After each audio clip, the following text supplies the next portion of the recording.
ազգային դաշտում կարևոր խնդիրների հետ ամենօրյա աշխատանք տանող այսքան պայծառ մարդկանց մեկտեղելու համար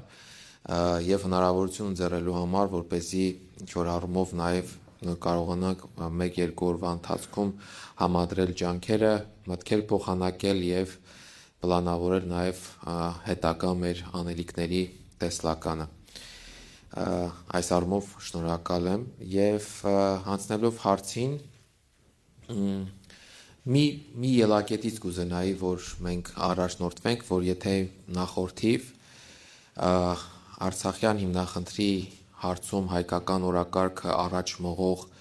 3 հիմնական դերակատարներ ունեինք, Հայաստանի Հանրապետությունը, Արցախի Հանրապետությունը, որը թեև չճանաչված, բայց սուբյեկտ էր եւ կարողանում էր նաեւ ինչ-որ առումով իր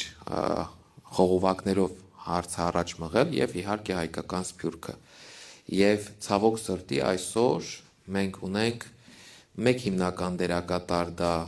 հայկական Սփյուռքն է, արցախյան իշխանություններ, որոնք չունեն այն ռեսուրսները եւ կարողությունները, որոնք ունեցել են նախորդիվ, եւ մի դերակատար, որը ոչ թե պարզապես այլևս չի զբաղվում, այլ հակառակը անում է ամեն ինչ, որ մյուս դերակատարներն էլ դա չանեն։ Իդեմս Հայաստանի գործող իշխանությունների։ Այսինքն տեսեք, թե պատկերը ինչպես է շրջվել, սա անգամ հարություն աստիճան չի էլի, այսինքն այն անհամատելի իրավիճակ ունենք հիմա մենք Արցախի եւ արցախցիներին վերաբերող հարցերի կամ արցախցիների իրավունքներին վերաբերող հարցերի զուտ դերակատարների տեսանկյունից միջազգային աշխատանք իրականացնելու առումով։ Հետևաբար ուզենք թե չուզենք, այսինքն դրոշակակիր է այս հարցում դարձել է հայկական Սփյուռքը, նաեւ պատասխանատվության իր մեծ չափաբաժնով, որը կարծում եմ, որ ինչպես նախորդիվ, այնպես էլ հիմա փորձում է առնվազն պատվով իրականացնել։ Եթե գանք հարցերին, որոնք որ արդիական են եւ որոնք որ պետք է մնան հնարավորինս օրակարգում, ես փորձեմ մեր սիրելի ովսեփի իր բացման խոսքում նշել է, որ Արցախի ժողովրդի ամբողջական իրավունքների մասով պետք է լինեն, փորձենք այդ ամբողջական իրավունքներ ասածը մի փոքր բացել, թե առաջնահերթ ինչ նկատի ունենք։ Առաջինը, եւ ես կարծում եմ մի 10 անգամ կարող եմ կրկնել, որ սա ամենաառաջին հարցն է մեր գերիների եւ պատանդների ազատ արձակման եւ վերադարձի հարցն է։ Քանի դեռ մենք այս հարցը ունենք այսպես բացված, քանի դեռ այս հարցին չենք կարողացել լուծում տալ, մենք պարզապես շատ անելիք ունենք։ Ես մի բան կուզենայի նշել, որ ցավով եմ սա ասում, որ նաև Բաքվում պահվող մեր գերիների, հարազատներից հաճախ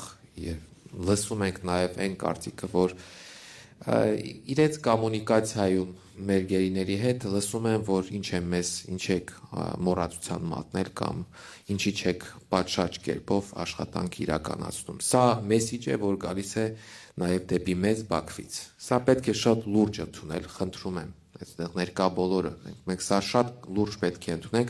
նաև ինչ որ առումով գնահատական մեր կատարած աշխատանքին, որ միգուցե ինչ որտեղ թերանում ենք, պատշաճ ջանք չենք ներդնում եւ բազմապատկենք, հազարապատկենք մեր ջանքերը հասնելու գերիների կամ պատանների հարցի կարգավորմանը։ Այստեղ նաև հաշվի պետք է առնենք, որ իրավական լուծում չէ միայն, եթե դա համակցված չէ քաղաքական լուծումներով եւ հետեւաբար անելիքը միայն միջազգային դատական հարթակներում չէ, այլ նաեւ ուժեղ իրազեկման արշավների, ուժեղ քաղաքական ճնշման գործիքների կիրառման։ Երկրորդ հարցը, որը կփորձեմ ընդհանրականացնել, դա Արցախի ցեղասպանության նորմալացման դեմ պայքարն է, որը բոլոր եղանակներով իրականացվում է Ադրբեջանի կողմից եւ ցավոք սրտի այսօր թե լռելյան համաձայնությամբ, թե երբեմն լավ էլ շատ ակտիվորեն աջակցությամբ նաեւ հայաստանյան իշխանությունների կողմից է նորմալացվում։ Օրինակ, տեսեք, մի պարզ օրինակ եմ ասում։ Սկզբից կար բռնի տեղահանված, հիմա բռնի բառը չի օգտագործվում։ Սա ինչ է։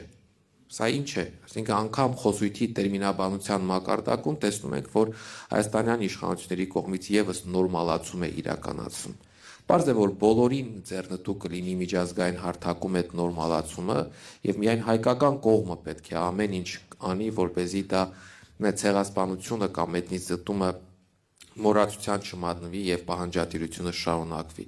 Հետևաբար, այս առումով եւս մենք նաեւ հայկական սփյուռքը կարծում եմ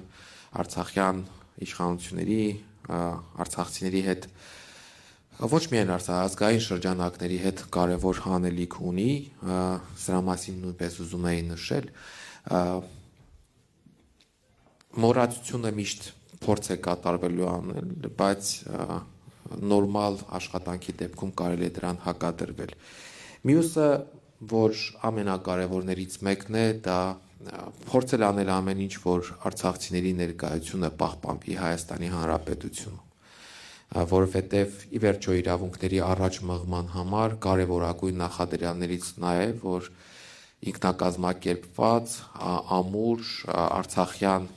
թեկուզ, եթե ասենք համայնքը գործի պահպանի իր ներկայությունը Հայաստանի Հանրապետություն եւ շարունակի գրողը լինել բոլոր այդ իրավունքների, վերադարձի իրավունք, պատմամշակութային ժառանգության պահպանման իրավունք եւ այլն։ Այս առումով իրավիճակը այդքան էլ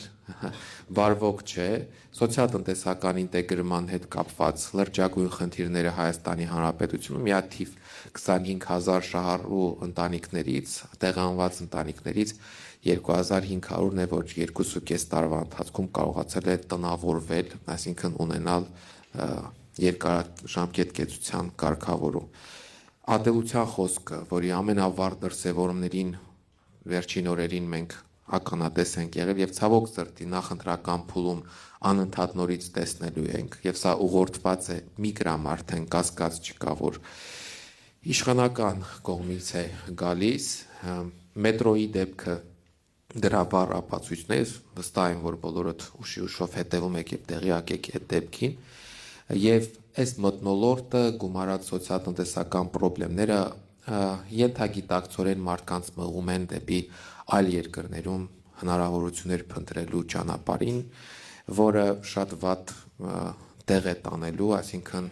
տարալուծել, աղճատել արցախցիների ներկայությունը Հայաստանի Հանրապետություն եւ այս հարցում վստահ եղեք, որ արցախցիները եւս սփյուռքի թե փորձառության, թե կարողության կարիք ունեն։ Մենք այս թեմայի մասին խոսելիս մեր ընկեր Գառնիկը Քերքոնյան մի լավ բան ասեց երեք, ասեց միգուցե սփյուռքը այս պահին կարիք ունի կամուրջը լինելու այսօրվա արցախցիների եւ վաղվա արցախցիների միջև, այսինքն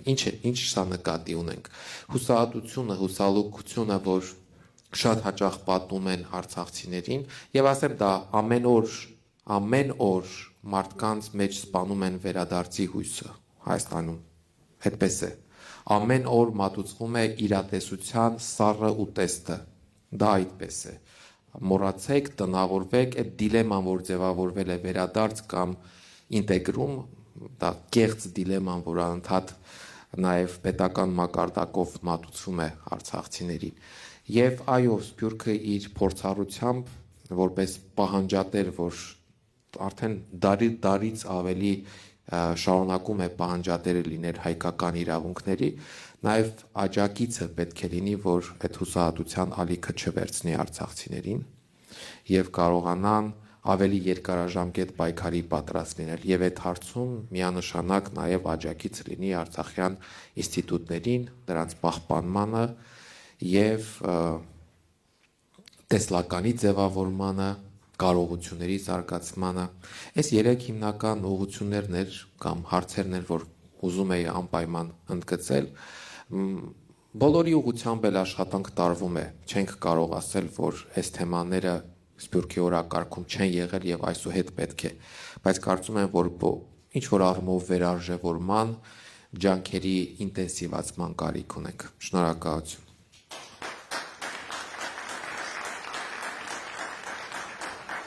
Շնորհակալություն, պարոն Ստեփանյան, շատ կարևոր դիտարկումներ արեցիք եւ ես ձեր վերջին դիտարկման ժամանակ մտածում էի, որ Սփյուռքը ինչ ուղերձներ կարող է հերցել հղել արցախցիներին ի հակադրություն այն ուղերձների, որ հղում են Հայաստանի իշխանությունը։ Սփյուռք այդ ուղերձը կարող է եղել ուղղակի եւ կարող է եղել անուղղակի իր աշխատանքի արդյունքում։ Եվ այսօր, երբ որ տասնյակից ավելի երկրներ խոսում են Արցախահայության վերադարձի իրավունքի մասին եւ գործադիր իշխանության միջոցով եւ օրենսդիր իշխանության միջոցով, այն որ այսօր Բելգիայի կառավարության ծրագրի մեջ հստակ գրված է, որ կառավարությունը պետք է աշխատանքի իրականացնի Արցախահայության վերադարձի իրավունքի համար եվրոպական խորհրդանի տասնյակ բանաձևեր, Ամերիկայի Միացյալ Նահանգների օրենսդիր եւ արդեն գործադիր իշխանությունների քաղաքական վարկը այն ոլորտներն են, այն դրսևորումներն են, որ Սփյուռքը ուղղակի անուղղակի կերպով Արցախահայությանը մեսիջ է հղում, որ դուք մենակ չեք, Ղարաբաղյան հիմնախնդրի միջազգայնացումը շարունակվում է, թեև Հայաստանի իշխանությունների կողմից ստեղծված դժվարություններին։